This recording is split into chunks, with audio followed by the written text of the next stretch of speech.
ये दोनों चीजें सत्य हैं और समय से आपको दोनों चीजें मिली, लेकिन आपने उसकी कदर नहीं की।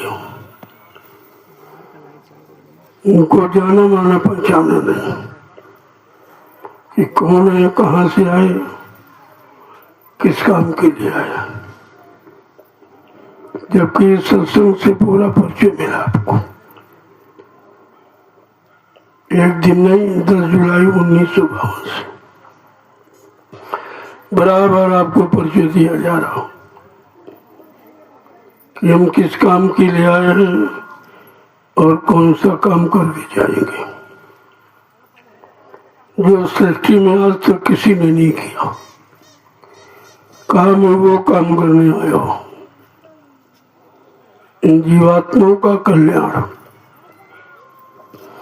राजपाट, धन दौलत, मान सम्मान दिलाने वाले बहुत आए, लेकिन परमात्मा से मिलाने वाला कोई नहीं आया।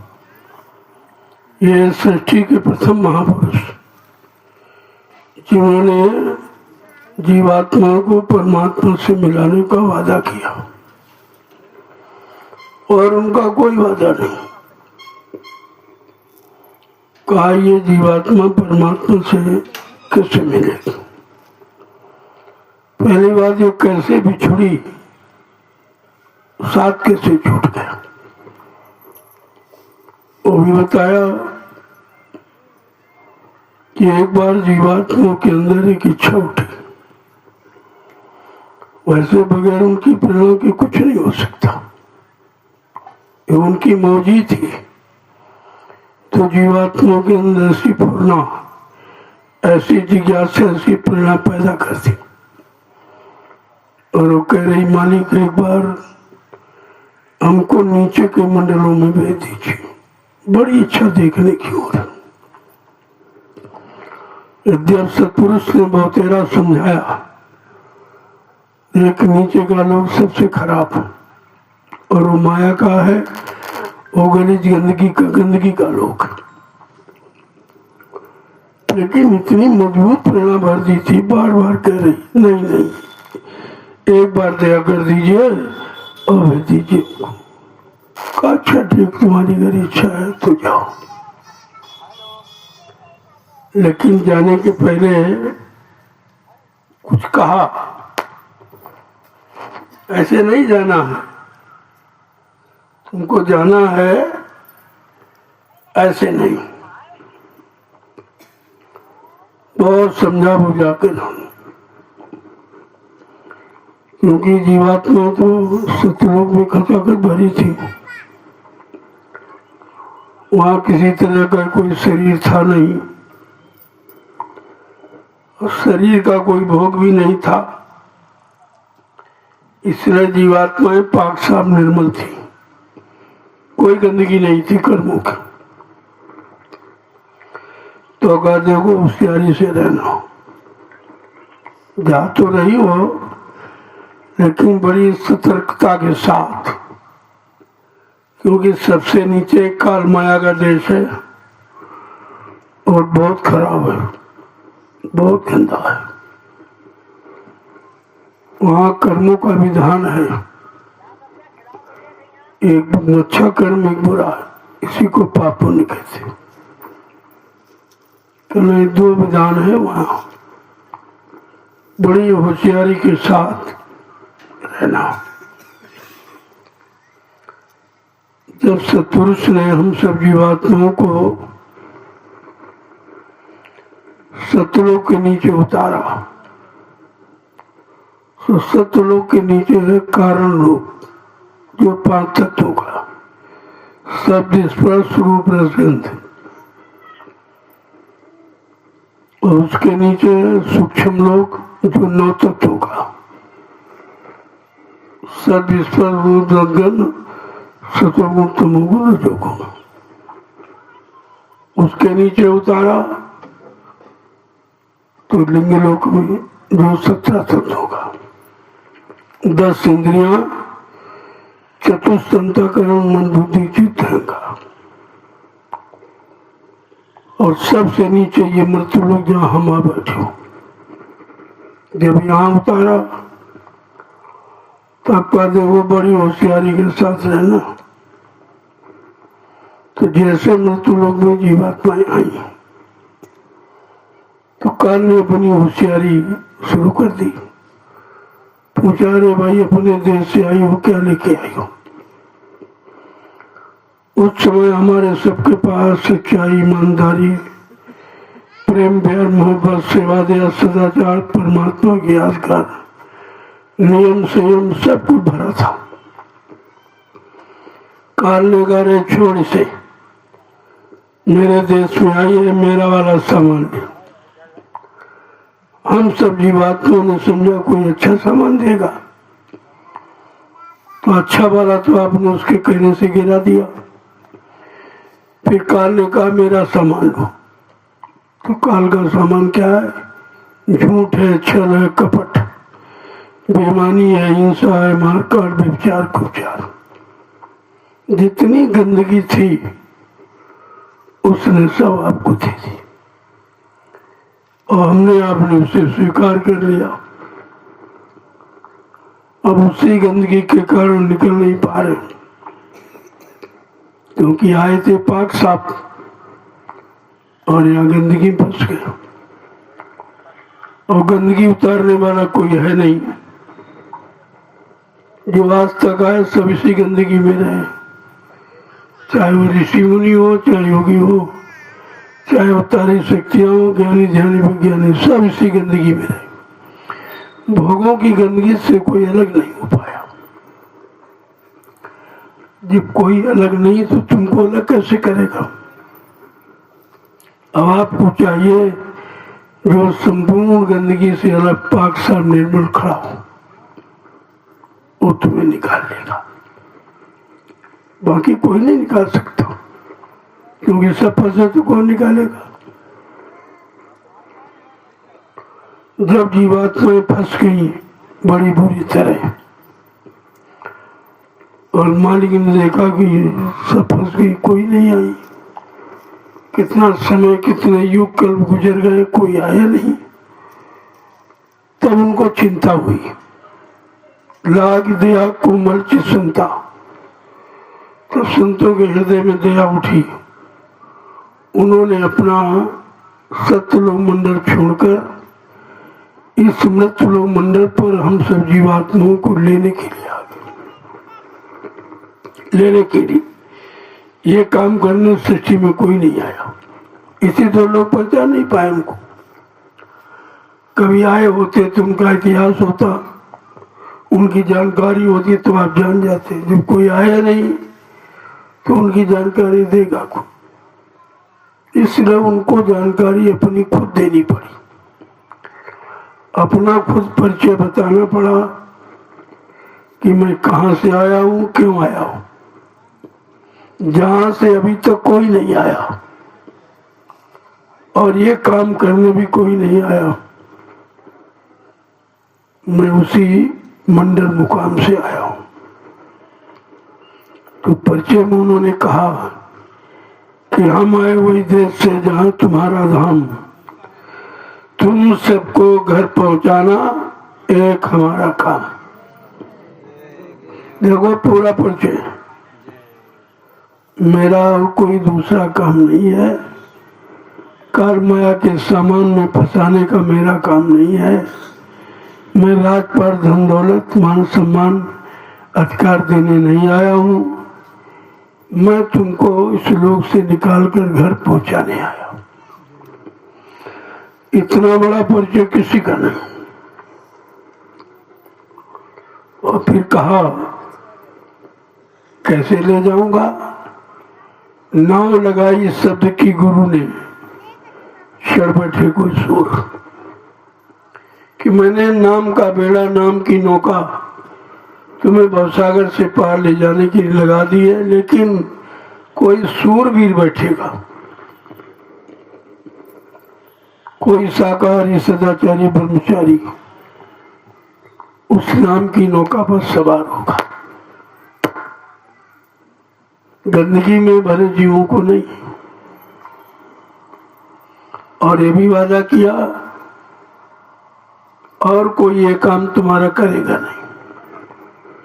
भव सागर भरमू नहीं ये प्रताप हमार, और निश्चय करके मान ले तो तुरंत उतार पार। क्या तू केवल मान ले, कर तो जीव सही कुछ कह ही नहीं सकता, कभी किया नहीं था, लेकिन तुम मान भी तो नहीं पाए, न मान पाए, न अपना बना पाए, न अपना कोई काम करा पाए। यह जीवों का दुर्भाग्य है। इतना परिचय देने के बावजूद भी कि तुम भवसागर में भ्रम मत करना कि तुम्हें लेने के लिए कोई दूसरा आएगा, नहीं आएगा। मेरे बल पर उसका भरोसा कर और मेरे इस नाम रूपी नौका पर विश्वास के साथ बैठ जा, मैं तुझको तेरे घर पहुंचा दूंगा। इतना बड़ा वादा सृष्टि में किसी का नहीं। ऐसा समृद्ध मालिक पाकर हम सब भ्रमित हो गए, हम सब उनको भूल गए, उनकी शक्ति को भूल गए, उनके बल पुरुष को भूल गए, उनके वादों को भूल गए, उनके वचनों को भूल गए। जब आप सब भूल गए तो ब्रह्म में चले गए। यही कारण है कि करीब जाकर भी कुछ ले नहीं पाए, अपना बना नहीं पाए, अपने कोई बिगड़ा काम करवा नहीं पाए। कलयुग में मौका तो मिला, संतों ने केवल कहा कलयुग के समान दूसरा अच्छा युग को नहीं है।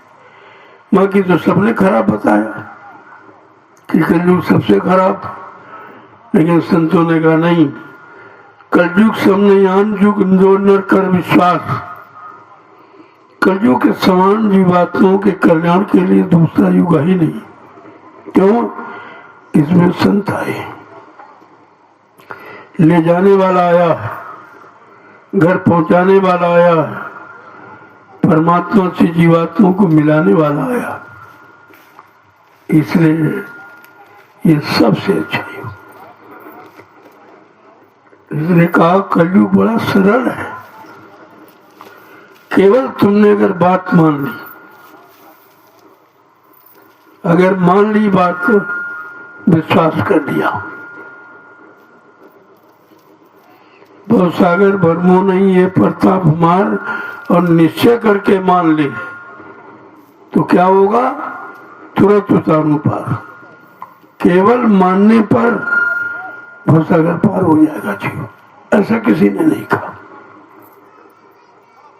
इतना सरल तरीका किसी ने रखा नहीं है, लेकिन फिर भी तो हम नहीं समझ पाए, फिर भी तो उनको नहीं पहचान पाए, उनको अपना नहीं बना पाए। ये जीव का सबसे बड़ा दुर्भाग्य। अगर इसमें चूक गया तो फिर ये मौका आपके हाथ से निकल जाएगा। ये दोबारा न मानव शरीर मिलेगा, न मानव शरीर के जानकार संत महापुरुष मिलेंगे, न उनसे दया की बख्शीश, नाम की बख्शीश, ये भी आपको नहीं मिलेगी। तो अवसर तो मिला, लेकिन अवसर का लाभ नहीं उठा पाए। हम उन पर विश्वास ही नहीं कर पाए। वो विश्वास दिलाते रहे, लाभ देते रहे, सब तरफ से आपको बचाते रहे, लेकिन तुमने उन पर विश्वास नहीं किया। यही कारण है कि आज जीव दर दर की ठोकरें खा रहा है, कोई सुनने वाला नहीं। और इस सृष्टि में कोई नहीं जो तुम्हें बचाए। बचाने का अधिकार किसी को नहीं मिला है, वो केवल संत सदगुरु को मिला। और वो समय का एक आता, दो चार नहीं आते। सतगुरु एक, गुरु बहुतेरे। संसार में गुरु तो बहुत है। गुरु माने ज्ञान कराने वाला, अच्छे रास्ते पर चलाने वाला, ये गुरु का काम। लेकिन जीवात्मा को जगाना, परमात्मा से मिलाना, ये सदगुरु का काम, ये दूसरा नहीं कर सकता।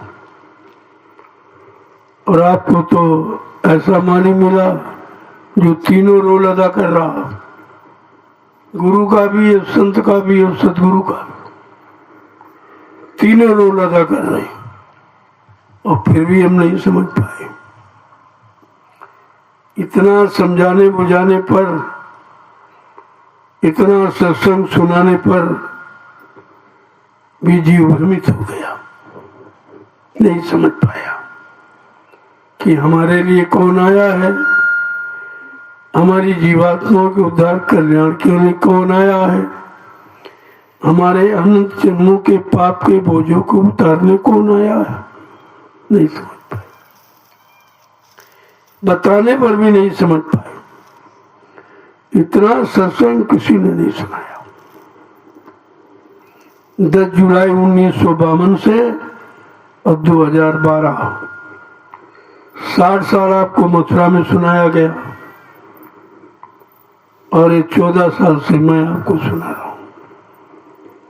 14 वर्ष से लगातार पूरे हिंदुस्तान में घूम तुमको तुम्हारे भूले बिछड़े वादों की जानकारी करा रहा हूं।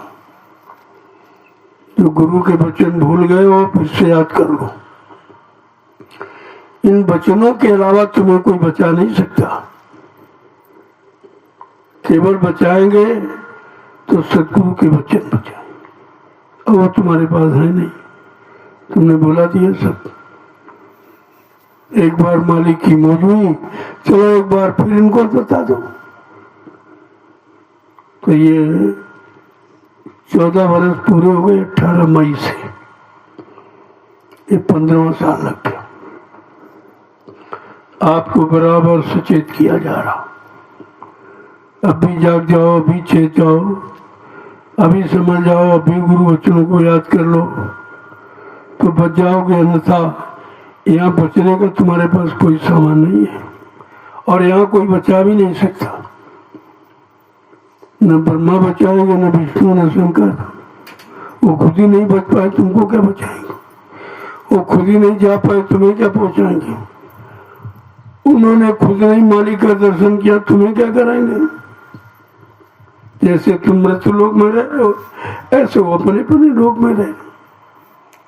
ब्रह्मा ब्रह्मलोक में रह रहे, विष्णु विष्णुलोक में रह रहे, शिव जी शिवलोक में रह रहे, राम साकेत लोक में रह रहे, कृष्ण गोलोक में रह रहे, देवी देवता देवलोक में रह रहे, और आप मृत्युलोक में रह रहे हो। तो तुम्हारे उनमें कोई अंतर नहीं है, लेकिन तुम समझते हो यही सब कुछ। इन्हीं को विधि हरिहर मान लिया, जबकि वो जैसे वो वैसे तुम। न उन्होंने मालिक का दर्शन किया, न तुम्हें करा सकते, और किसी ने आपसे वादा भी नहीं किया।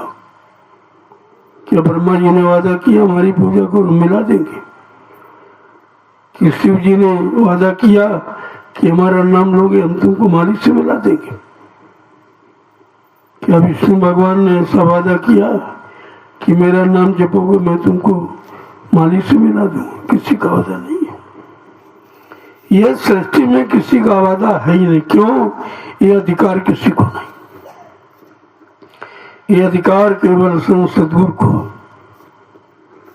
जब वो आएंगे तब। उद्धव जी भगवान कृष्ण के बहुत बड़े भक्त थे। जब भगवान कृष्ण का समय पूरा हो गया, जिस काम के लिए आए थे, कहले भाई मेरा तो काम हो गया। धर्म की स्थापना और दुष्टों का संहार और भक्तों की मदद, इसी काम के लिए मैं साफ साफ कह रहे हैं। मैं तुम्हारी जीवात्मा के कल्याण के लिए नहीं आया हूं। मैं तुम्हारे किसी पाप कर्म को माफ नहीं कर सकता हूं, यह अधिकार नहीं है। मैं केवल धर्म की स्थापना और दुष्टों का संहार और भक्तों की मदद के लिए आया हूं। जब कहने लगे मेरा समय हो गया, मैं पहले परम धाम को जाऊंगा, तो उद्धव जी कह रहे कि हम तो भगवान तुम्हारे साथ हमेशा रहे 24 घंटे। आपने कभी बताया नहीं कि हमारा परम धाम कहीं और है। तो कैसे कहा कि हमसे किसी ने पूछे नहीं, बताते क्या? तो कहा कि वो तो कह रहे हमारा तो बुढ़ापा आ गया, ऐसा करो हमको अपने साथ अपने धाम ले चलो। कैसे कहा नहीं, ये अधिकार हमको नहीं है, हम किसी जीवात्मा को ले नहीं जा सकते। हाँ, तुमने अगर हमारे साथ रहे हो तो मैं युक्ति बता दूंगा। उद्धव जाओ बद्री का आश्रम, जब ज्योतिर्निष्ठ ब्रह्मनिष्ठ संत महापुरुष मृत्युलोक मंडल पर आएंगे और नाम को जगाएंगे, नाम को सिद्ध करेंगे, जब तुम नाम की साधना करोगे तो तुम मेरे धाम आ सकते हो। किसने कहा उद्धव से? पाप पुण्य जब दो नासे, उद्धव वो हमरे पूर्वासे। जो पाप पुण्य दोनों को समाप्त कर देगा वो मेरे धाम आ सकता, अन्यथा नहीं। अब पापों का नाश कैसे हो, बुरे कर्मों का खात्मा कैसे हो, ये भी तो किसी के पास युक्ति नहीं है। तो कहा नहीं, जब कलयुग में संत पधारेंगे तो सब युक्ति लेके आएंगे। उनके पास हर शक्ति का भंडार है। अगर उनके साथ विश्वास का जुड़ जाओगे तो झटके में आपको पार कर देंगे। लेकिन उन पर विश्वास करना बड़ा कठिन है। क्यों? वो इंसानी शक्ल में हमारे तुम्हारे जैसे हाथ पैर नाक कान मुंह वाले, तो आपको विश्वास ही नहीं होगा। और उन्होंने तुम्हारे लिए मानो तन धारण किया। अगर पश्चिम रूप में आते जानवर तो तुम बोली भाषा नहीं समझ पाते। उन्होंने तुम्हारे लिए मानव तन धारण किया और मानव बोली भाषा में सब कुछ समझाया। फिर भी तो हम लोग नहीं मान पाए, नहीं समझ पाए, और अपना ये मानो अनमोल जीवन विषय भोगों में समाप्त कर दिया। क्या मिला आपको? इतने दिन से लगे हो, क्या मिला? जाने के सिवा कुछ नहीं मिला। जो कुछ आपने किया अपने शरीर की शक्ति को बर्बाद किया। क्या मिला आपको? कुछ नहीं मिला। और फिर भी नहीं समझ पा रहे। अभी इतना नुकसान करने के बावजूद भी नहीं समझ पा रहा कि हम जो ये काम कर रहे हैं इससे नुकसान है कि लाभ है। यही जीव की सबसे बड़ी अज्ञानता है। और इसी अज्ञानता भ्रम को दूर करने के लिए संतों ने सत्संग जारी किया था कि सत्संग एक ऐसी जड़ी है, अगर इसको मनुष्य धारण कर ले तो ये सारी बीमारी काम क्रोध लोभ मोह अहंकार की चली जाएगी। केवल धारण कर ली, लेकिन धारण नहीं कर पा रहा। अपने अंदर संतों के बच्चों के लिए जगह नहीं बना पा रहा। दुनिया के गंदे गाली गलौज बुरे शब्दों की जगह आपने बनाई है, वो आपको याद रहते, भूलते नहीं आप। लेकिन संतों के बच्चों के लिए जगह क्यों नहीं बनाई जो तुम्हारे लाभ के थे? कहा यही तो काल माया का दांव है, वो तुमको उधर जाने ही नहीं देगी। उसको भी हिदायत है। काल ने पूरी मतलब यानी पाबंदी लगा रखी है कि जीव निकल नहीं सकता उसके घेरे से। उसने जीवों को फंसाने के लिए 8 सिद्धियों को पैरे पे लगा दिया। अरिमा गरिमा लगिमा पराक्रम मुरी सूत्र वशीकरण 8 इनको लगा दिया कि कोई जीव सदूर के सत्संग में जाने न पावे, उनके वचनों को सुनने न पावे, विश्वास न करने पावे। जाओ उसको या नींद दे दो, तंद्रा निद्रा उंघाई जमुहाई, ये काल का दांव है और आप पर सवार कर देगा। सत्संग में आप सो जाएंगे, मन को भगा देगा, इधर उधर वचनों में नहीं लगने देगा। भजन पर बैठो तो माला छोड़ देगा, छूट जाएगी, आपको याद नहीं करने देगा। ये सब काल के दांव है। लेकिन महापुरुष ने क्या कहा? काल का प्रभाव उन पर होगा जो नहीं माने हुक्म हमारा, उनके मन को काल समारा। जो मेरे हुक्म आदेश को नहीं मानेगा उस पर काल का पूरा प्रभाव। अपने मान सम्मान के लिए अपने वचन सुनाएगा, जीवों को भ्रमित करेगा, लोभ लालच में फंसाएगा, लेकिन गुरु के वचनों को सुनने नहीं देगा।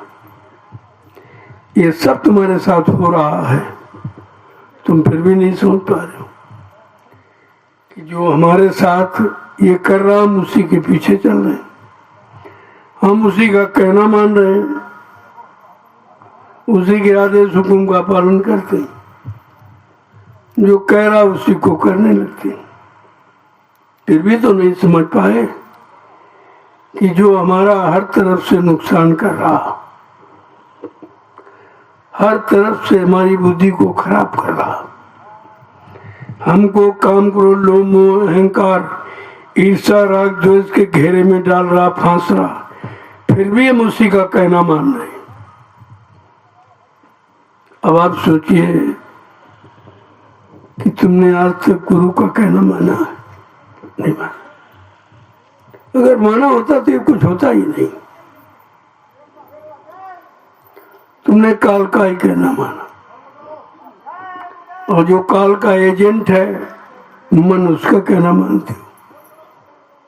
वो तुम्हारे अंदर बैठा, ये मन तुम्हारा नहीं है, ये काल का है। ये काल की तरफ ले जाने की प्रेरणा देगा आपको, उधरी की तरफ घसीटेगा, लेकिन दयाल की तरफ नहीं आने देगा। तभी तो महापुरुषों को कहना पड़ा कि बड़ा बैरी है मन घट में, इसी को जीतना कठिन। सबसे बड़ा बैरी माने दुश्मन तुम्हारा मन है, और तुम ये कभी नहीं कहते हो दुश्मन है। उसी का कहना मानते हो, उसी के इशारे पर चलते हो। वो जो भी पाप पुण्य कर रहा था सब करते चले जा रहे हो। तो कहाँ आपने समझा? महापुरुष तो कहते हैं बड़ा बैरी, छोटा मोटा नहीं है, बहुत बड़ा बैरी माने दुश्मन है। पढ़ो तुम इसी के पीछे और सभी यतन तजना। अब आपको शरीर इंद्रियों के कोई कर्म नहीं करने, केवल मन के पीछे पड़ो। अगर दुश्मन पर विजय प्राप्त कर ली तो आपका काम हो गया। लेकिन कहा इसे जीतना बड़ा कठिन है। इसने बड़े बड़े ऋषि मुनियों को जीता, त्यागी तपस्वियों को लूटा, तुम कैसे उससे जीत सकते हो? तो कहा नहीं, जीत सकते हो। किससे? गुरु का ध्यान कर प्यारे, बिना इसके नहीं छूटना। अगर तुम गुरु का ध्यान करने लगो, गुरु के को अपने अंदर बैठा लो, तो ये मन कुछ नहीं कर सकता। गुरु से सब डरते हैं, काल डरता है, ब्रह्म डरता है, ईश्वर डरता, महाकाल सब डरते हैं। और तुम्हें तो सदगुरु मिला है, तुम्हारी बराबरी कौन कर सकता? लेकिन तुमने सदगुरु को अपने अंदर जगह नहीं दे पाई,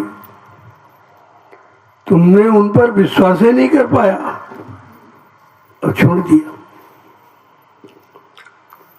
अब तुम्हें सब लूट लेंगे, काम भी लूट रहा, क्रोध भी लूट रहा, लोभ और मोह अहंकार सब लूट रहे, और तुम उनका कुछ कर नहीं सकते हो, क्योंकि तुम्हारे पास शक्ति और भक्ति कुछ नहीं। गुरु भक्ति से उनको लूटा जा सकता, गुरु भक्ति से उन पर काबू किया जा सकता। कहा कि भक्ति करना तो गुरु की करना, बाकी किसी की कोई भक्ति नहीं, गुलामी है वो। बाकी आपने गुलामी की है, उनके गुलाम बन गए। केवल भक्ति गुरु की होती, भक्ति करना गुरु की करना, जो तुम्हारे सारे दुखों का निवारण करेंगे, तुम्हारी हर स्थिति परिस्थिति को जानते हैं, लेकिन तुम उनको नहीं जानते हो, और तुमने जानने का प्रयास भी नहीं किया। तुमने तो भुलाने का प्रयास किया, छोड़ने का प्रयास किया, उनसे अलग होने का प्रयास किया, फिर तुम्हारा काम कैसे होगा? आज समस्या इसी बात की कि जो हमारे लिए आया हम उसको अपना बना नहीं पाए। कहते तो हो आप, अब अपना बना लो हमें सदगुरु प्यारे। अरे उन्होंने तुमको अपना बना लिया, लेकिन तुम नहीं बन पाए हो। तुम खाली कहते हो, केवल गाना गाते हो, बना नहीं पाए। जिसको अपना बना लिया जाता फिर उससे अलग काम व्यक्ति होता, उसी पीछे चलता कि भाई इनको अपना मान लिया, अपना बना लिया, अब इनके अलावा हमारा कोई नहीं। ऐसा तो आपने रिश्ता नहीं जोड़ पाया, केवल कहते हो। अगर उन्होंने आपको अपना बनाया न होता तो आपको नामदान नहीं देते। ये सबसे बड़ी पहचान है, ये दौलत कोई नहीं देता, ये उनकी निजी कमाई है। जो अपनी कमाई दे दे, इससे बड़ा और हमदर्द कौन है?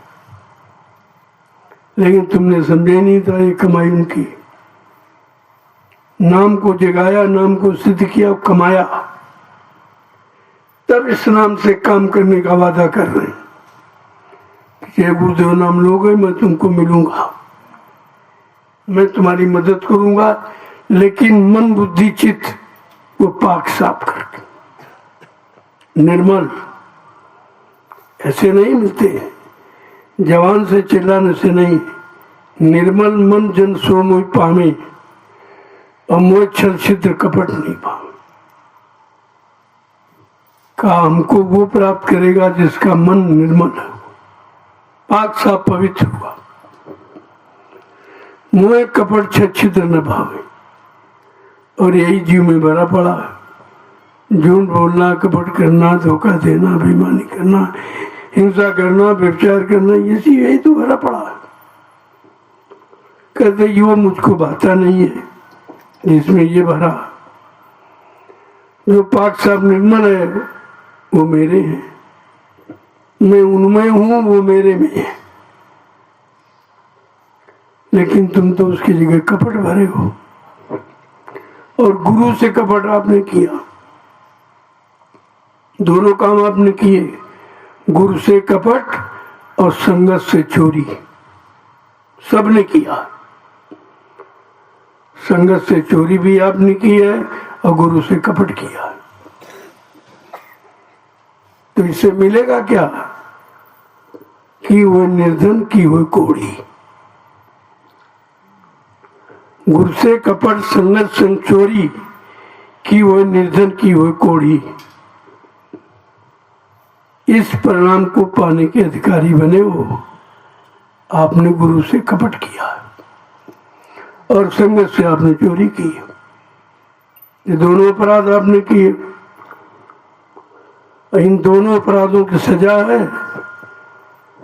कि कपट से चोरी की हो निर्धन, कि घोड़ी, तो दोनों दुख देने वाले हैं।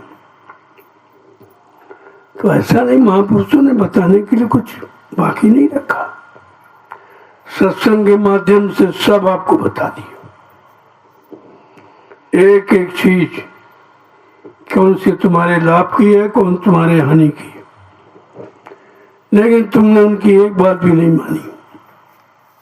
अगर एक भी वचन मान लेते तो आज तुम्हारी स्थिति कुछ और होती।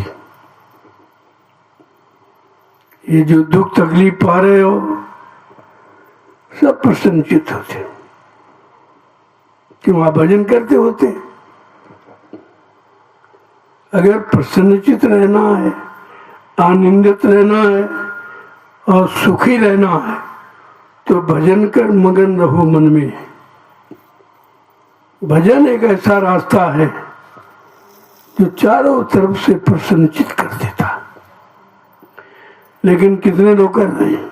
कोई नहीं कर रहा, कोई नहीं कर रहा। अभी भजन तो आपने शुरुआत भी नहीं किया, करना कराना तो बहुत दूर रहा।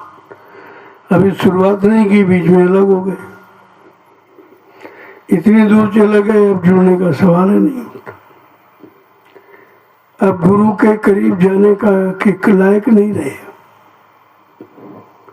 क्योंकि तुम्हारे अंदर गुरु के प्रति अविश्वास हो गया। झूठा प्रचार सुन करके विश्वास कर लिया, गुरु मर गए। गुरु मरता है? अरे बाबा जी ने जब नाम दान दिया तो क्या कहा था, मैं अजर अमर देश से आया हूं, और जब तक तुम्हारी जीवात्मा को अजर अमर देश नहीं पहुंचा लूंगा मैं चैन से बैठने वाला नहीं हूं। इतना बड़ा वादा तुम्हारे पास कुछ नहीं, सब भूल गए। तो फिर मतलब क्या हुआ गुरु के पास जाने का? जब पास गए कुछ ले नहीं पाए, पास रुक नहीं पाए, ठहर नहीं पाए, तो फिर जाने का मतलब क्या हुआ? कितना बड़ा जीवों का दुर्भाग्य है ये। एक तो सृष्टि में कोई आया नहीं, और जो आया उसको आपने अपना बना नहीं पाया, ये दुर्भाग्य। तो कम से कम कहो तो सदगुरु से पुकार लगाओ, पुकार, फरियाद, अर्चना, वंदना, प्रार्थना एक ही चीज है। लेकिन आंतरिक विरस बाहर से नहीं, अंदर से। कैसे आप क्या कहना है कि सतगुरु मेरी सुनो पुकार, सतगुरु मेरी सुनो पुकार, सतगुरु मेरी सुनो पुकार, सतगुरु मेरी सुनो पुकार। मिटे रत बारंबार, मिटे रत बारंबार, सतगुरु मेरी सुनो पुकार, सतगुरु मेरी सुनो पुकार। तो किस बात की पुकार है कि दूर मत मेरी दूर निकालो, दूर मत मेरी दूर निकालो, दूर मत मेरी दूर निकालो, दूर मत मेरी दूर निकालो। मुझे बना लो चरणों का दास, चरणों का दास, मुझे बना लो चरणों का दास मुझे बना लो चरणों का दास। सतगुरु मेरी सुनो पुकार, सतगुरु मेरी सुनो पुकार। कहते हमको कुछ नहीं चाहिए, हमारी दुर्बलता को निकाल दो, कमजोरी को, मन में जो गंदगी वासनाओं की है उसको निकाल दो, दुर्मत मेरी दूर निकालो। जो हमारी मति बुरे कर्मों की तरफ चली गई, गंदे खान पान की तरफ चली गई, गंदी संग सोबत में चली गई, उससे दूर कर दो। ये दया मांग रहा। क्या कह रहे हैं? अब मुझे अपने चरणों का दास बना, और कुछ नहीं चाहिए। न धनी मानी बनाओ, न कोई राजा बनाओ, न मानी अभिमानी, अपने चरणों का दास बना लो। आगे क्या कह रहे हैं? मोही भाव जल से पार उतारो, मोहि भाव जल से पार उतारो, मोही भाव जल से पार उतारो, मोहि भाव जल से पार उतारो। मेरी पड़ी नैया मझधारो, मेरी पड़ी नैया मझधारो, मेरी पड़ी नैया मझधारो, मेरी पड़ी नैया मझधारो। सतगुरु मेरी सुनो पुकार, सतगुरु मेरी सुनो पुकार। मैं टेरत तुम्हें बारंबार, मैं टेरत तुम्हें बारंबार। आप कुछ नहीं चाहिए, भवसागर से पार कर दो, और कुछ नहीं चाहिए, इस भवसागर से पार कर दो, क्योंकि मेरी नाव फंस गई। कोई काढ़ा नाला कोई निकालने वाला नहीं है। आप दया कृपा मेहरबानी करके मेरी भवसागर में फंसी नैया को पार लगा दो। तुम बिन अब कोई नहीं सहारो, तुम न कोई सहारो,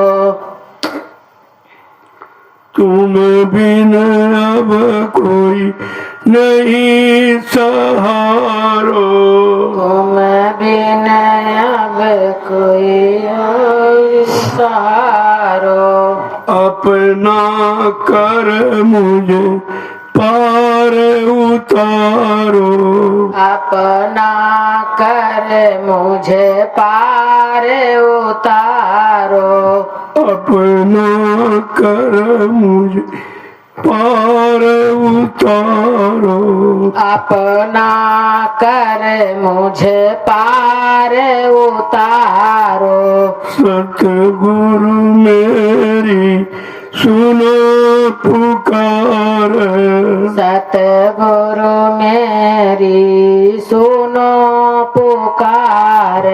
आप तुम्हारे सिवा इस भवसागर से पार करने वाला कोई नहीं,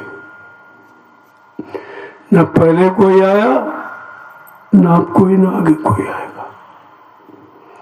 कृपा दया मेहरबानी करके अब भवसागर से पार कर दो, और कुछ नहीं चाहिए। देखो कितनी बड़ी चीज है। और अपना समझकर मुझे सहारा दे दो।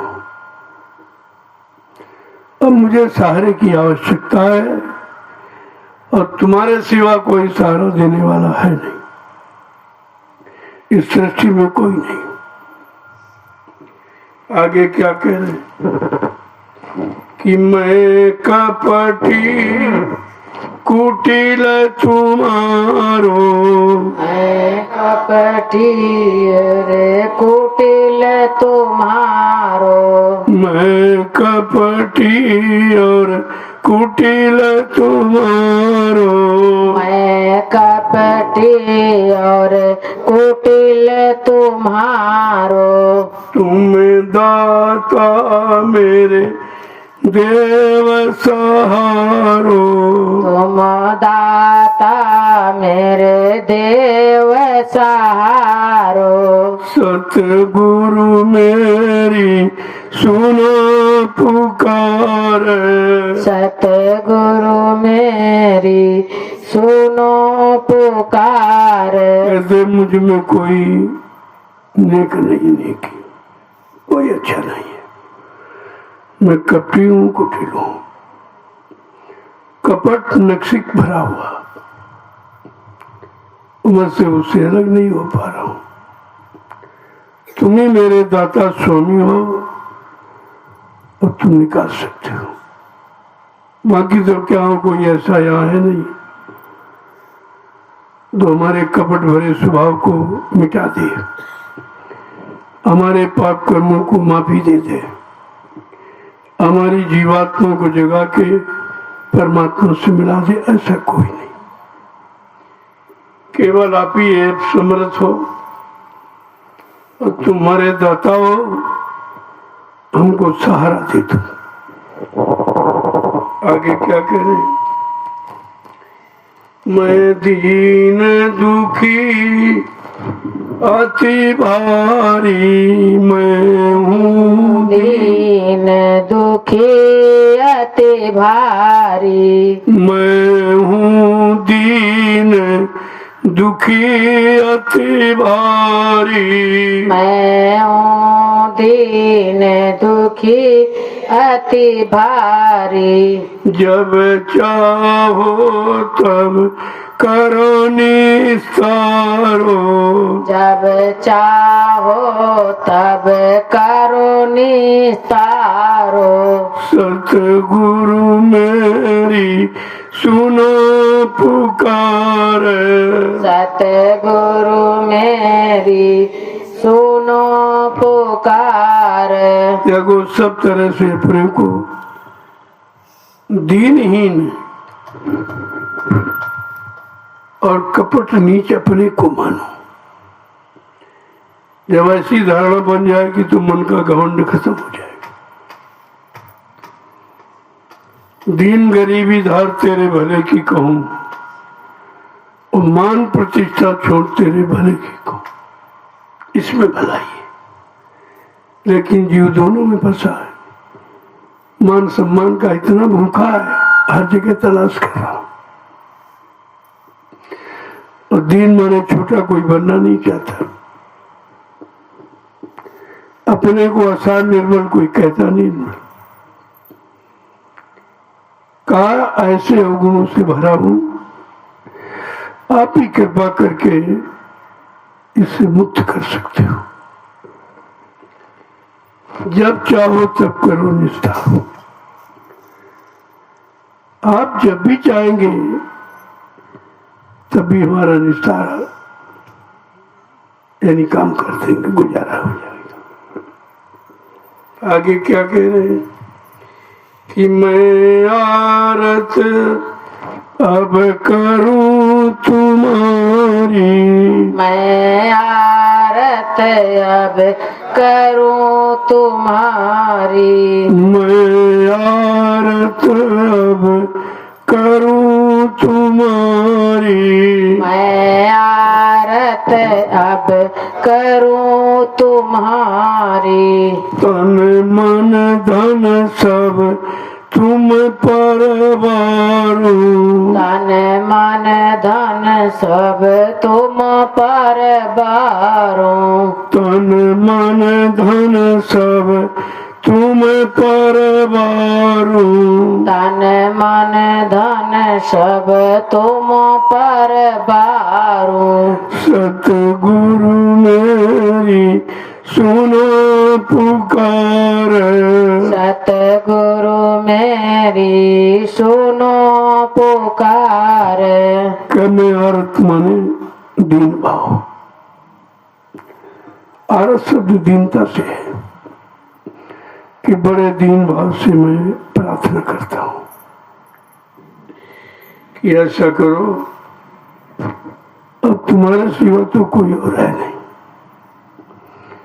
इधर देखता हूं उधर वो खुद ही सब परेशान, खुद ही सब काल माया के जाल में फंसे, कहीं कोई निकला नहीं दिखाई दे रहा कि जिस पर आशा करूं कि हमको निकाल लेगा। इसलिए मैं अब सब तरफ से हार गया हूं और तन मन धन आप पर न्यौछावर कर रहा हूं कि मैं इसको कहते हैं आत्मसमर्पण। ये आत्मसमर्पण है क्योंकि अहंकार तन का है, मन का, धन का है। अगर ये आपने गुरु को दे दिया तो अहंकार का मसाला खत्म हो गया। आगे क्या कह रहे हैं? अब मिला सहारा तेरा भारी, अब मिला सहारा तेरा भारी। अब मिला सहारा तेरा भारी, अब मिला सहारा तेरा भारी। मैं हूँ नीचे अज्ञान अनाड़ी, मैं हूँ नीचे अज्ञान अनारी। मैं हूँ नीचे अज्ञान अनाड़ी, मैं हूँ नीचे अज्ञान अनारी। सतगुरु मेरी सुनो पुकार, सतगुरु मेरी सुनो पुकार। मैं टेरत तुम्हें बारंबार, मैं तुम्हें टेरत बारंबार। अब मुझे एक ही सहारा दिखाई दे रहा, एक भरोसा, एक बल, एक आस विश्वास। इसके अलावा चारों तरफ देख के हारा कोई सहारा नहीं है। सब हम ही से सहारे की उम्मीद कर रहे हैं तो सहारा देगा कौन? अब एकमात्र सहारा तुम्हारा है। क्या कह रहे हैं कि मैं नीच अज्ञान अनाड़ी हूं, मैं न समझ पाया, न पहचान पाया, न जान पाया, न अपना बना पाया। अब आप दया की बरसात कर दो, दया की भीख दे दो तो मेरा ये जन्म जन्मांतर का बिछड़ा काम पूरा हो जाए। ये जन्म जन्मांतर जो जीवात्मा भटक रही है इसकी भटक खत्म हो जाए, ऐसी दया कर दो। अब क्या कह रहे हैं? घट में भेद नाद समुझाया, घट में भेद नाद समझाया। घट में भेद नाद समुझाया, घट में भेद नाद समझाया। मन बैरी कुछ समझ न पाया, मन बैरी कुछ समझ न पाया। मन बैरी कुछ समझ न पाया, मन बैरी कुछ समझ न पाया। आपने अंदर का भेद बताया घट का, लेकिन ये दुश्मन मन न समझ रहा, न समझने दे रहा। कुछ नहीं समझ पाया। आपने तो भेद बताया घट का, लेकिन घट में ये भी बैठा है, ना ये समझा न समझने दिया। का मन बैरी है, दुश्मन है, ये कभी अच्छे काम की तरफ आपको नहीं ले जाएगा, ना अच्छे काम की कभी सलाह देगा। तो फिर ऐसे बैरी दुश्मन का कहना ही क्यों मानते हो? आगे क्या कह रहे कि दुख सुख में बहुत भरमाया, दुख सुख में बहुत भरमाया, दुख सुख में बहुत भरमाया, दुख सुख में बहुत भरमाया, जग में मान बड़ाई चाह, जग में मान बड़ाई चाह, जग में मान बड़ाई चाह, जग में मान बड़ाई चाह। आए दुख सुख के चक्कर में भ्रमित हो गए। दुख मिला सुख मिलेगा, सुख मिला दुख मिलेगा, न दुख रहा न सुख रहा, तुम्हारे हाथ कुछ नहीं लगा। थोड़ी देर के लिए सुख आया, खुशी हो गए, फिर चला गया, फिर दुख आया, फिर रोने लगे। ये रोना धोना बंद नहीं हुआ है।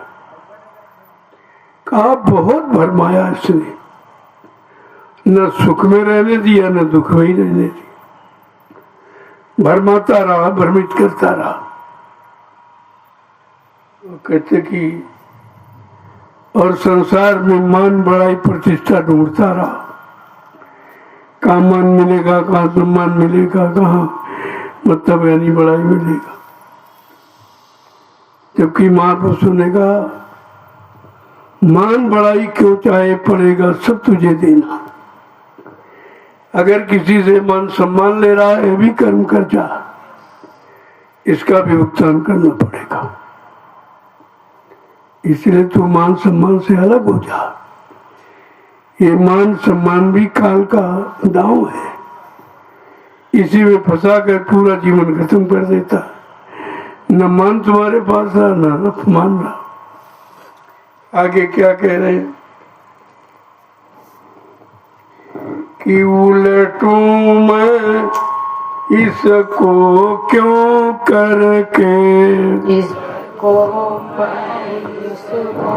क्यों करके, उलटूं मैं इसको क्यों करके, उलटूं मैं इसको क्यों करके, बिन दया तुम्हारी कोई न सतगुरु, बिन दया तुम्हारी कोई न सतगुरु, दया तुम्हारी बचे न सतगुरु, दया तुम्हारी बचे न सतगुरु। काम कैसे इसको उलट दूं कि दुख से भी अलग सुख से अलग हो जा।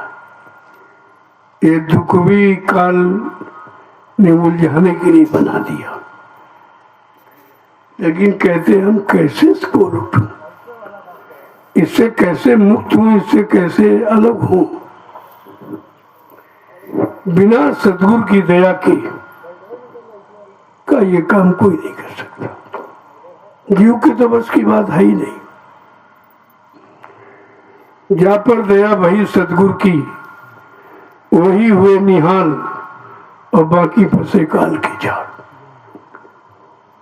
जिन पर वक्त मुर्शिद समय के सद्गुरु की दया हो गई, वो तो काल के दांव से बच गए, लेकिन काल माया से कोई बचने वाला नहीं है।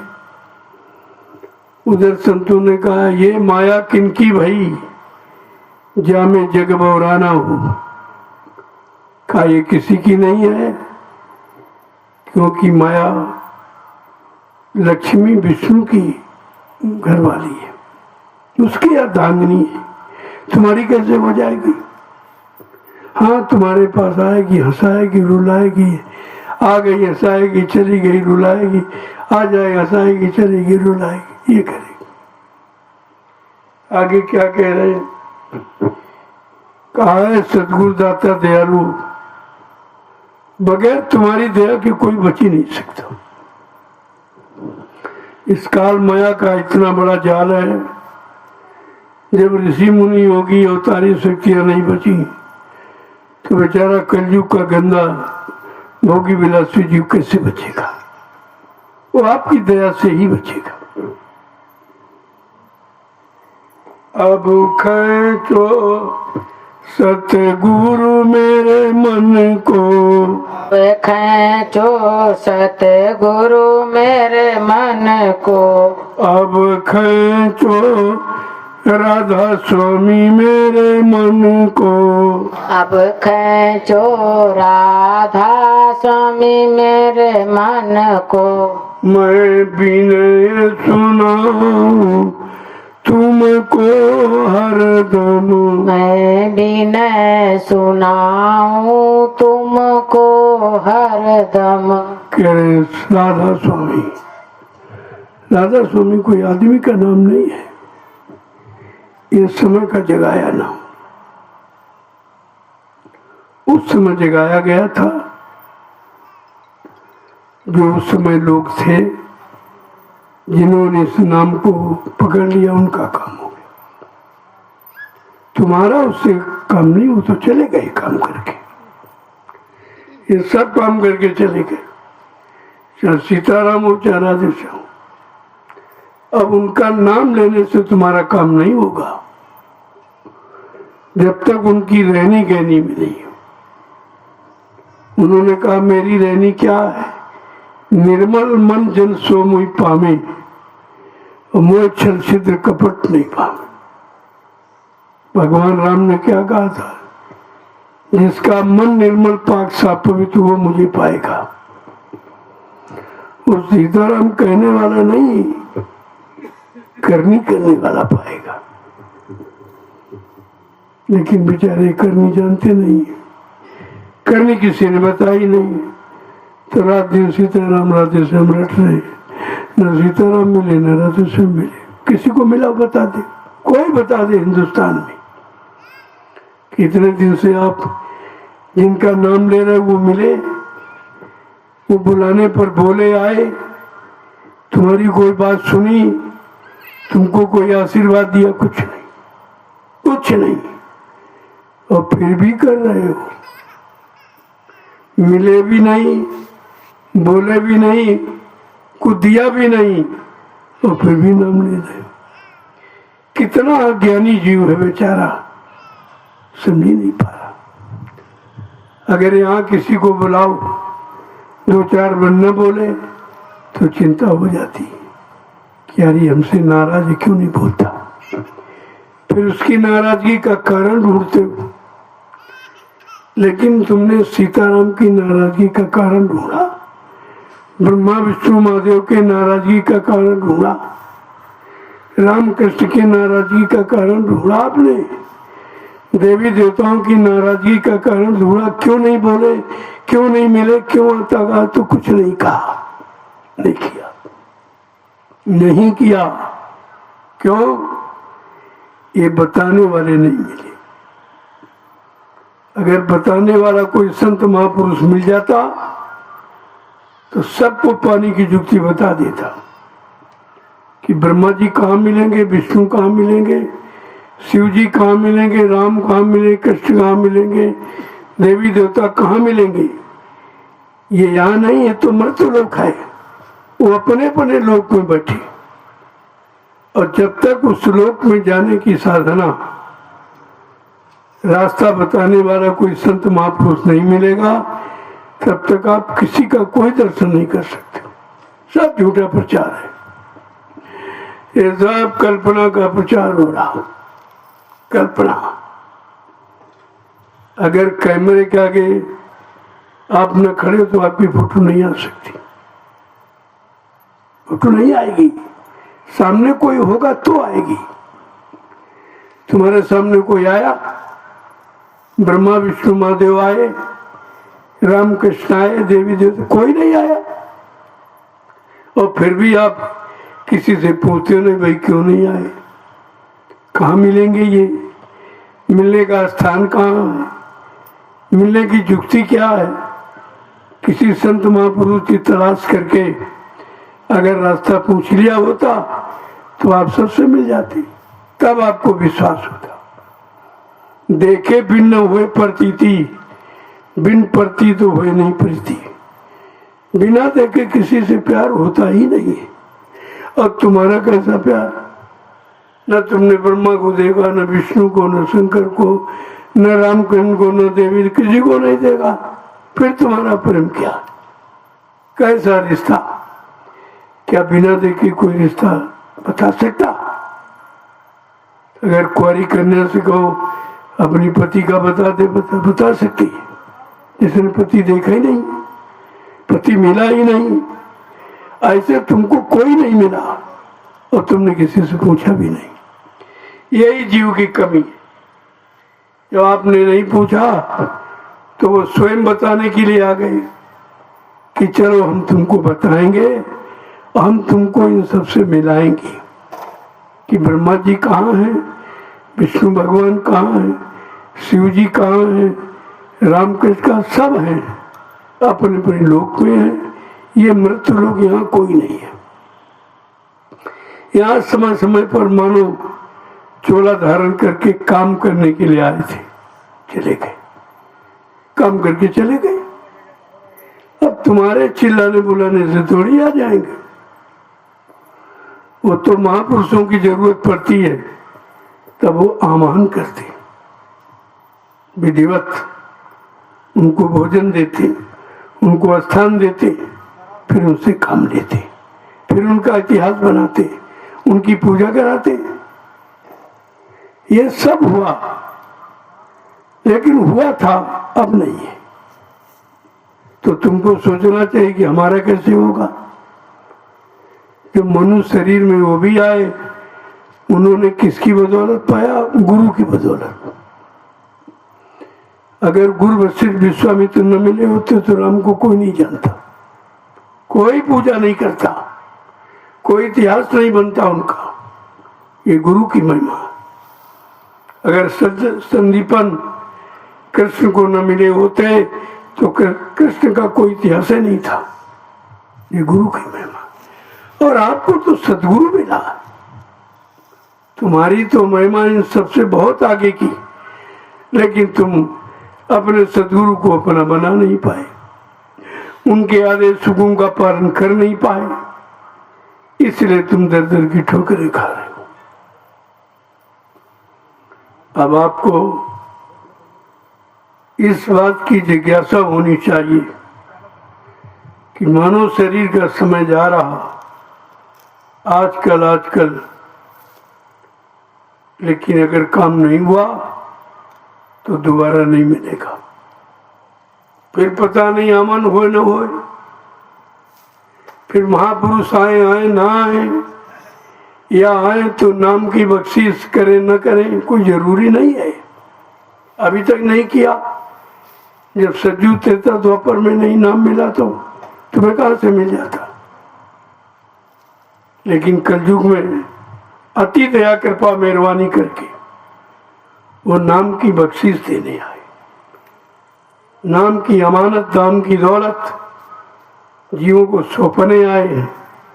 लेकिन जीव का दुर्भाग्य है कि नहीं ले पाया, नहीं समझ पाया, नहीं पहचान पाया। अब इस दुर्भाग्य को रोना पड़ेगा आपको। कहा जो उनके करीब नहीं गए वो तो पछताएंगे, जो जाकर हट गए वो रोएंगे, उनको रोना पड़ेगा। ये सब होगा, ऐसा नहीं कुछ नहीं होगा, लेकिन हर चीज का समय निश्चित है। समय पहले कुछ नहीं। और उसी समय में तुम्हारी परीक्षा भी हो रही है। कौन कितने मजबूत हैं, कौन कितने गुरु पर विश्वास करने वाले हैं, किसने गुरु को अपना बना लिया है, किसने नहीं बना पाया। ये सब परीक्षाएं हो रही हैं, ऐसा नहीं है। और इसी में सच्चे अच्छे लोग निकल आएंगे। सब तो नहीं निकलेंगे, लेकिन निकलेंगे। जिनको विश्वास हो गया है वो अडिग हैं आज भी अपनी जगह, उनको कोई हिला नहीं सकता। और जिनका विश्वास ही खत्म हो गया, या जो स्वार्थी लोभी लालची थे, वो नहीं टिक पाए। गुरु दरबार में कोई परमार्थी जीव टिकेगा, जिसको संसार का कुछ नहीं चाहिए वो टिकेगा। और जिसको संसार चाहिए वो गुरु दरबार में लंबे समय तक नहीं रह सकता, नहीं रह सकता। अब वो आपके सामने हो रहा देखकर कितने लोग टिक पाए। इनको बड़ा बड़ा कहते थे, अध्यक्ष है, मंत्री हैं, ये वो सब खत्म, सब खत्म एक झटके में चले गए।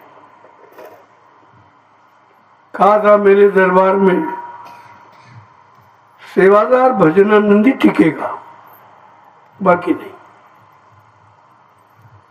हाँ, जो जिस इच्छा से आया वो लेके चला जाएगा।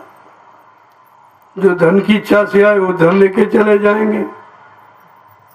जो मान सम्मान की इच्छा से आए वो मान सम्मान लेके चला जाएगा। जो भगवान पाने की इच्छा से आया वो भगवान को प्राप्त करेगा, बाकी कोई नहीं करेगा। ये सब आपको बताया जा चुका है कि भगवान किसको मिलेगा, सामान किसको मिलेगा, सम्मान किसको मिलेगा। अब तीन में से आप क्या चाहते हैं?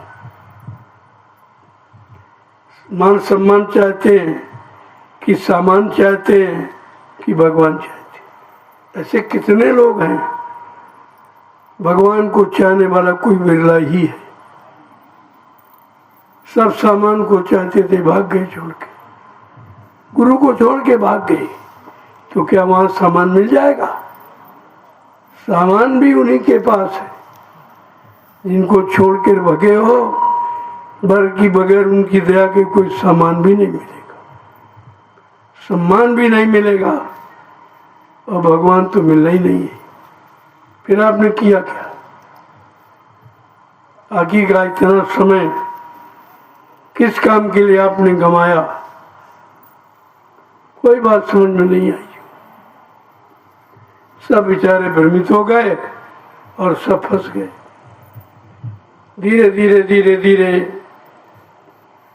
अब जीवों की बड़ी दयनीय स्थिति हो गई।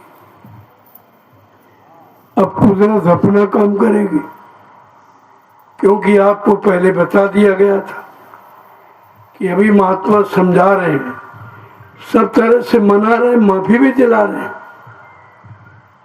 अगर तुमने उन पर विश्वास न किया और उनको अपना न बना पाया, तो पीछे कुदरत खड़ी है, अपने एक डंडे पर थप्पड़ में 20 करोड़ का वारा न्यारा सेकेंडों में कर देगी। उसके लिए समय नहीं लगेगा।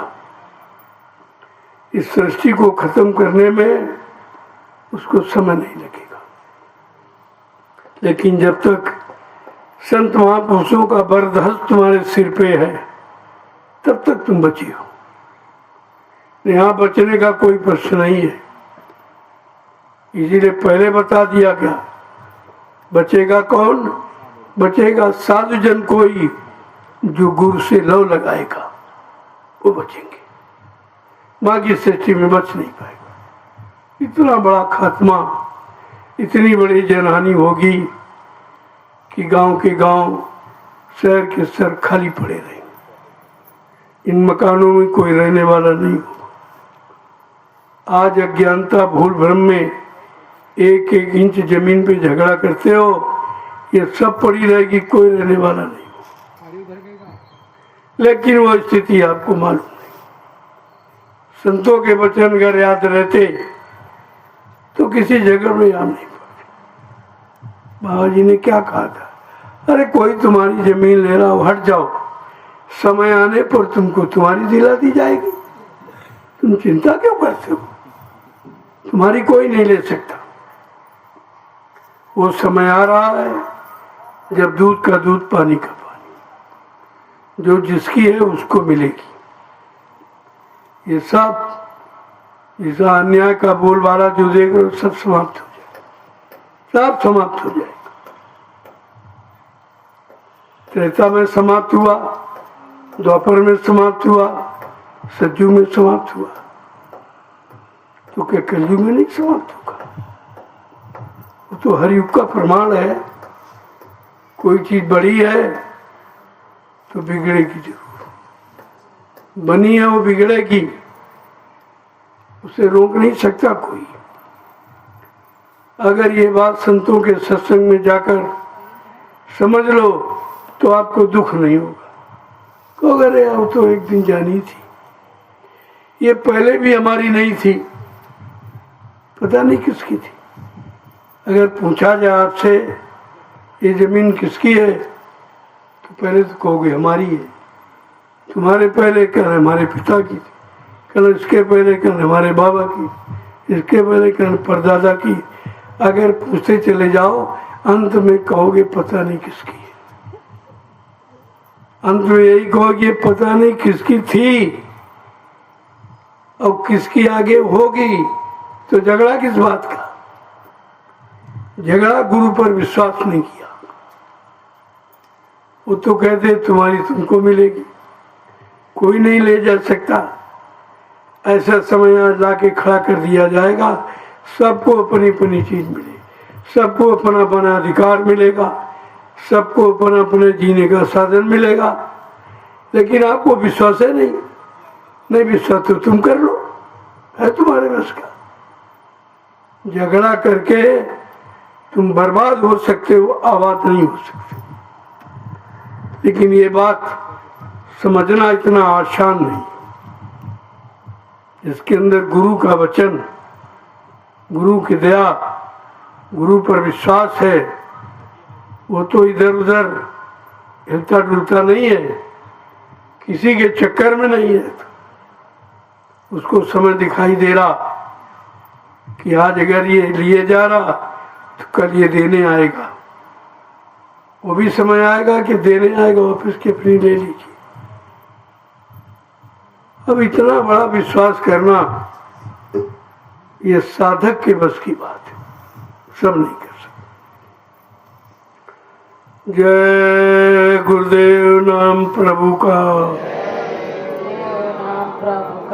अब जरा खड़े हो जाइए आप लोग, ज्यादा समय नहीं लेंगे। आप परिश्रम करके आए, आप परमार्थी सेवा करके आए। जिस सेवा का लाभ भजन से ज्यादा,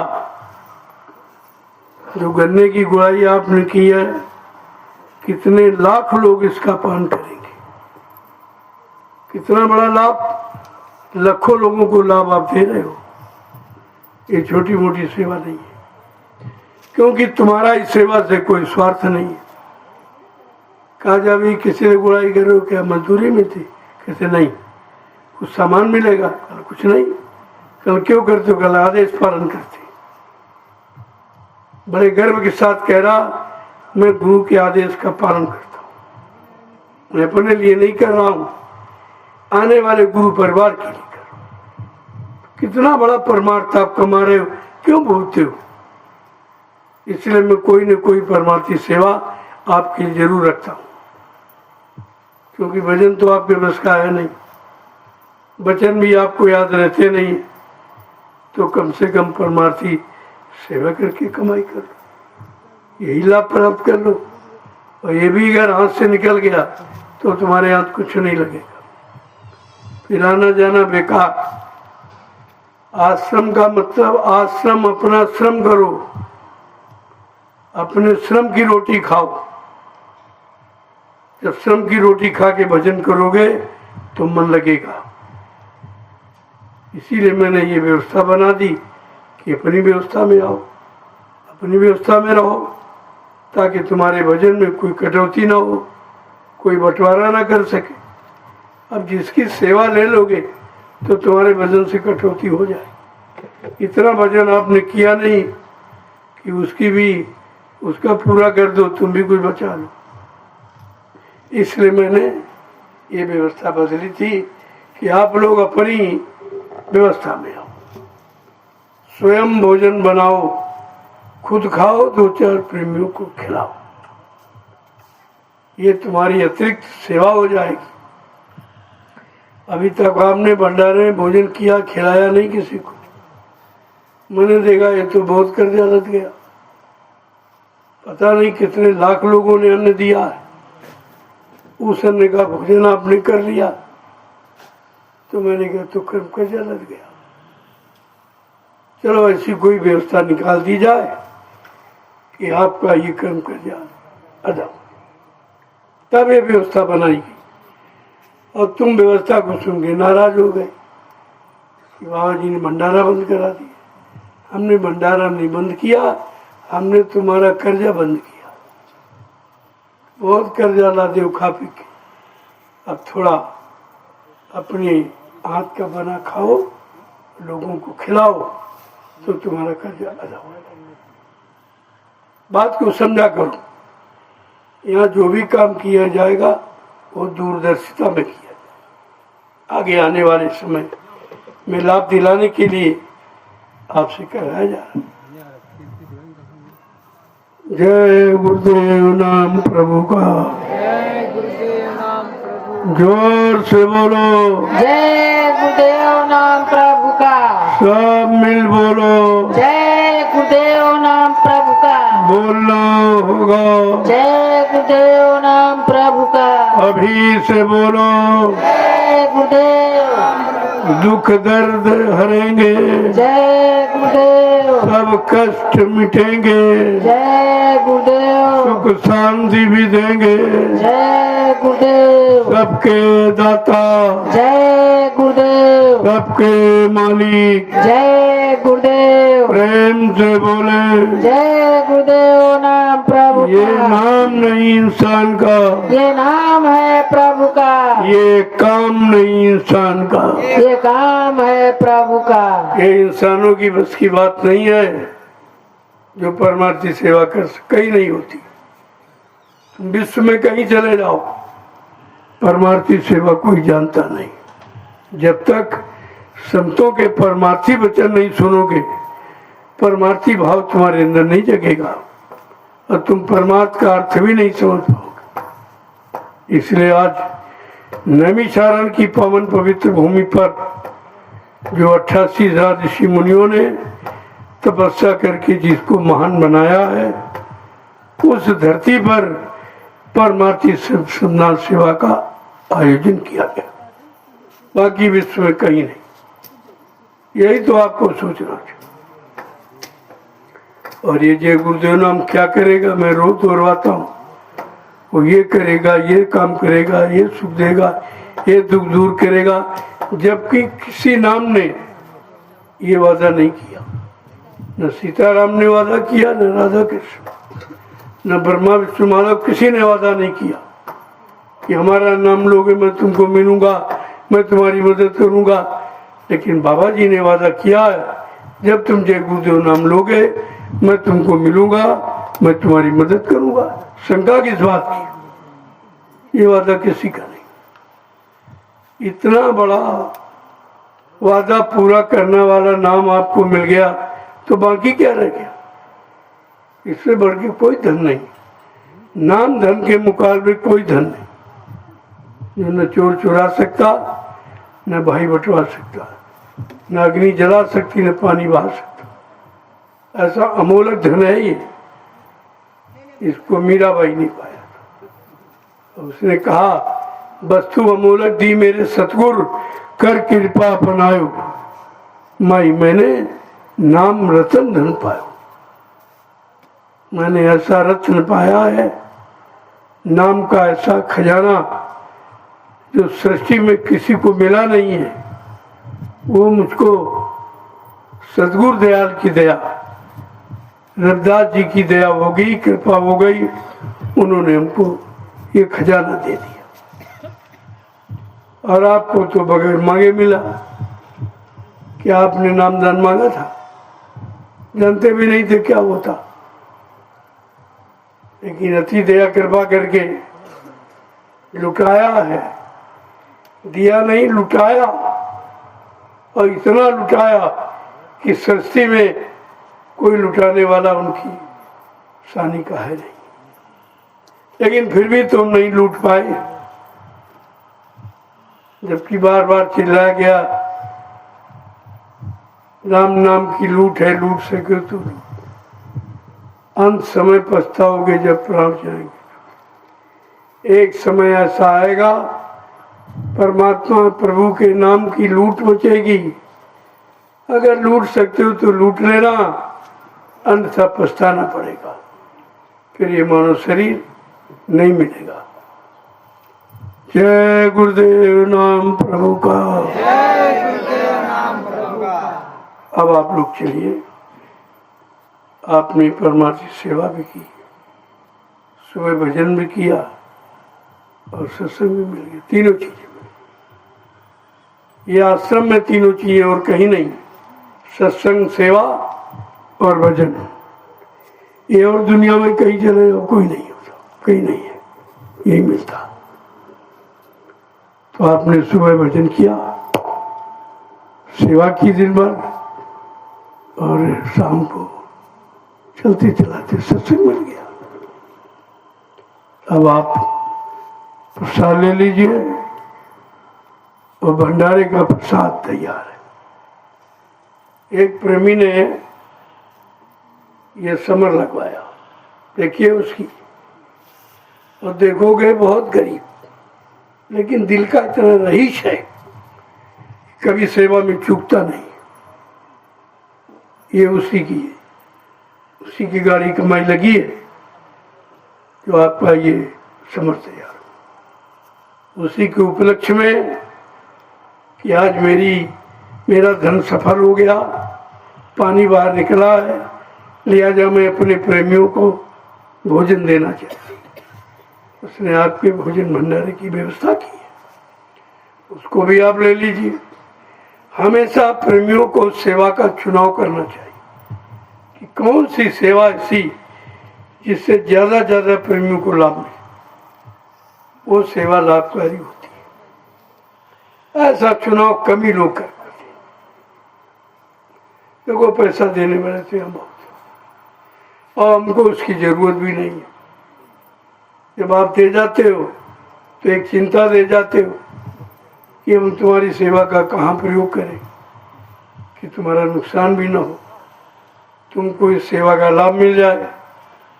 तो एक चिंता तुम जरूर सौंप जाते हो, और उसी चिंता के निवारण के लिए मैं आपकी व्यवस्था करता रहता हूँ कि अगर पूरा गुरु परिवार आ जाएगा तो बैठेगा कहाँ, तो मैं जमीन ले लेता हूँ, कोई न कोई आपके रहने की व्यवस्था बना देता हूँ, और एक किसी में खर्च नहीं होता।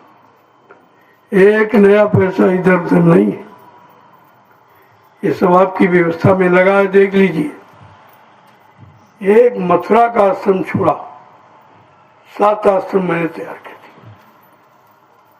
आपको ये सोचना चाहिए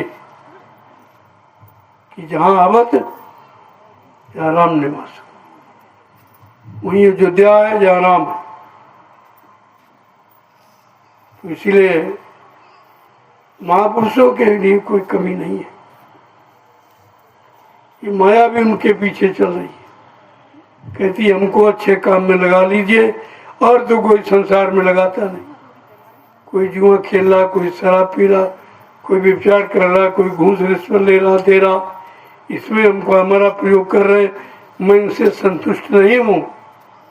मैं संत महात्माओं से संतुष्ट हूँ कि हमारा सही जगह वो प्रयोग करते हैं, हमारे प्रयोग से लाखों लोग लाभ उठाते हैं। तो माया भी खुश है, ऐसा नहीं है। जय गुरुदेव नाम प्रभु का। जय गुरुदेव नाम प्रभु का। अब ये सत्संग का प्रसाद ले लो, और बाद में भंडारे का। जिस व्यक्ति ने अपना सर्वस्व लुटा दिया, उसको देखोगे तो कहोगे इसके पास तो एक पैसा नहीं होगा, बहुत गरीब है, लेकिन दिल की बहुत रहीश है।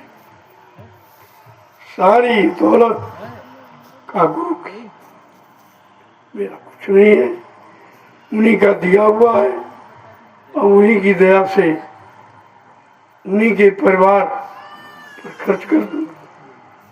ये कितनी बड़ी बात, कितनी अच्छी सोच है। ऐसी सोच हर प्रेमी के अंदर होनी चाहिए। लेकिन यहाँ लेने वाले हैं, देने वाले नहीं। इस सृष्टि में देने वाला कोई नहीं मेरे सिवा कोई नहीं दे रहा, सब ले रहे हैं।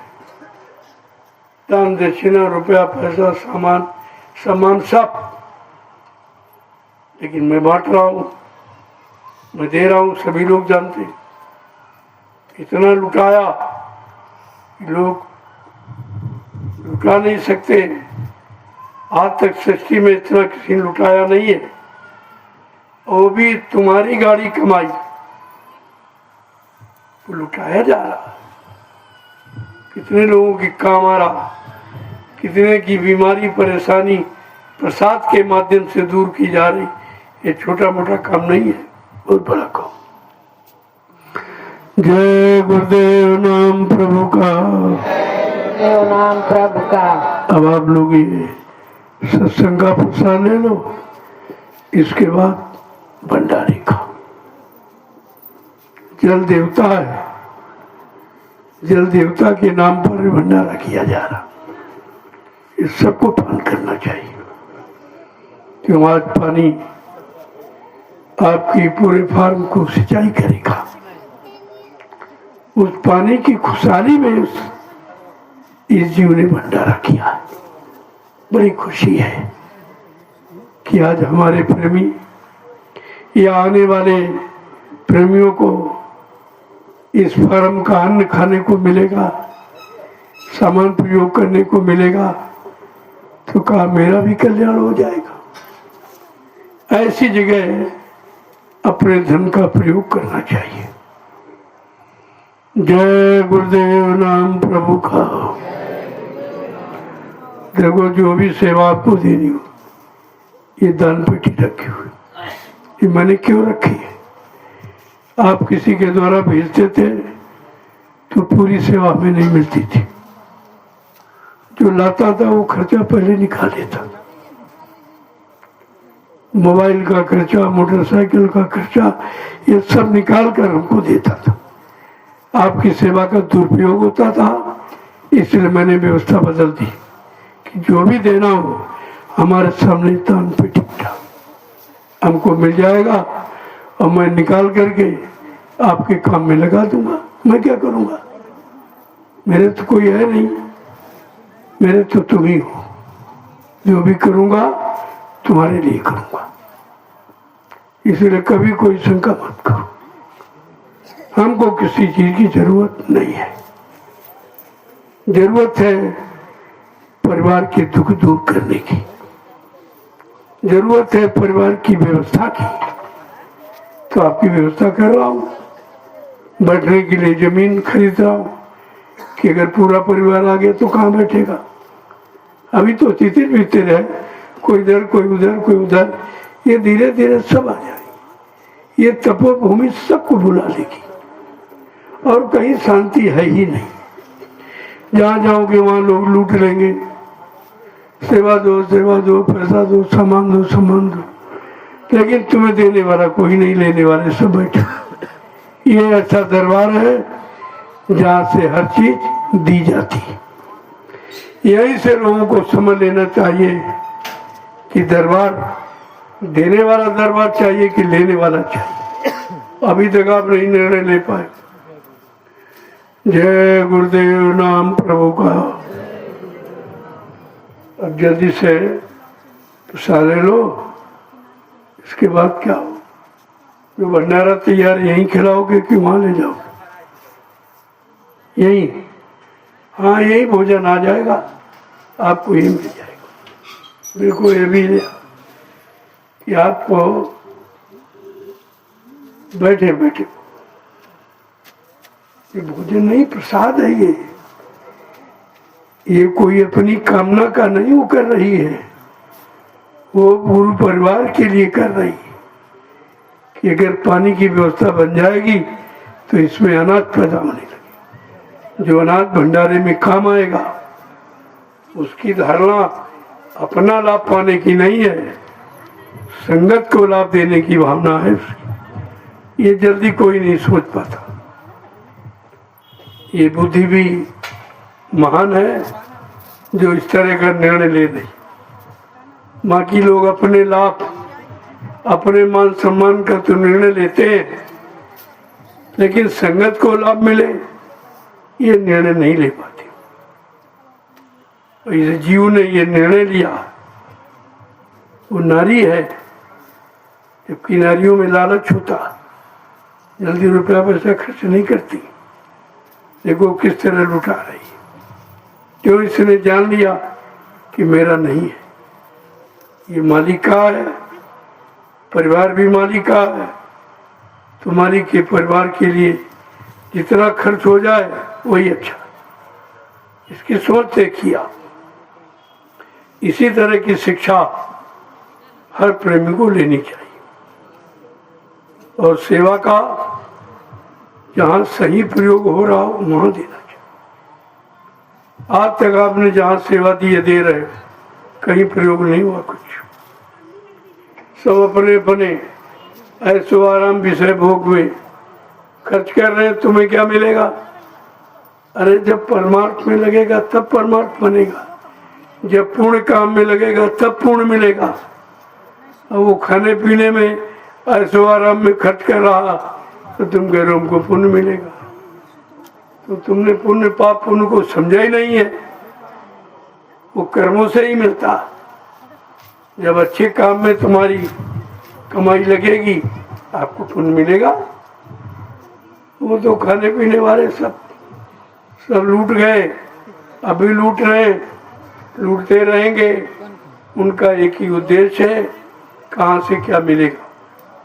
ये उद्देश्य नहीं है कि कहाँ किसको देना। देने का भाव नहीं वहाँ, लेने का। और तुम अभी नहीं समझ पाए कि देने वाला दाता और लेने वाला भिखारी होता। इन भिखारियों से उम्मीद रखते कुछ मिलेगा? जब तुम्ही से सेवा मांग रहे, तुम्ही से सामान मांग रहे, तुम्ही से सम्मान मांग रहे, तो तुम्हें देंगे क्या? इतनी छोटी बारीकी अनुभव नहीं कर पाए हो, फिर तुम्हारा आने का मतलब क्या? हित अनित पशु जाना, मानो तन गुण ज्ञान निधाना। अपना हित अनित पक्षी भी जानता और तुम मनुष्य होकर आज तक अपना हित ही नहीं समझ पाए। वो अपना हित कर रहे हैं, पैसा खर्च कर रहे हैं। तुम्हारा क्या हित हो रहा? तुम्हारा क्या भला हो रहा? तुमने कभी विचार किया है? नहीं किया। यही तुम्हारी अज्ञानता भूल है। जय गुरुदेव नाम प्रभु का। अब आप लोग प्रसाद ले लो, इसके बाद यही लाइन से बैठ जाओ तो आपको आज का महाप्रसाद मिल जाएगा। जिसने इतना बड़ा काम किया, इस फार्म में अन्न ज्यादा पैदा हो, उसने सिंचाई की व्यवस्था की, समर्थ लगवा दिया अपनी कमाई से।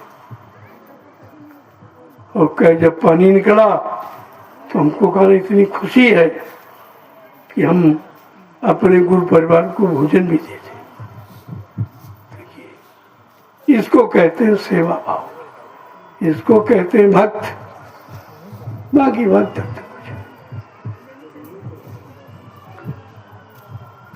जय गुरुदेव नाम प्रभु का। देखो जो भी आपको करना ये दान पेटी इसमें डाल दे, हमको मिल जाएगा, हमको मिल जाएगा, इधर उधर नहीं जाएगा। वैसे तो इधर तुम भेजते थे तो लोग आधा बटाई कर लेते थे, आधा देते आधा नहीं देते थे। तो आपकी सेवा का दुरुपयोग हो रहा था। तो मैंने देखा कि आपकी गाड़ी कमाई का दुरुपयोग ना हो, मैंने तुरंत व्यवस्था बदल दी। एक दान पेटी रख दी कि जिसको जो भी करना इसमें डाल दो, वो मिल जाएगा। वो मिल जाएगा, हम आपके किसी न किसी काम में लगा दे, हम क्या करेंगे? तो कोई खर्चा था ही नहीं, लेकिन अब बीमारी आ गई, उसमें जरूर खर्च हो रहा है। उसके लिए मुझे अफसोस है कि जो धन संगत के लिए है, आज मैं अपने शरीर बीमारी में खर्च कर रहा हूँ। अफसोस है इसका। इस कर्जे को अदा करूंगा, ऐसा नहीं है मैं कर्जा नहीं रखूं। मैं सत्संग सुना कर, व्यवस्था बना करके मैं अदा कर दूंगा, ऐसा नहीं है। दुख है, लेकिन अब कोई रास्ता नहीं है। चलो, अगर शरीर बना रहेगा तो आपकी सेवा करता रहेगा, सेवा से अदायगी हो जाएगी। जय गुरुदेव नाम प्रभु का। जय गुरुदेव नाम प्रभु का। चलो प्रभु।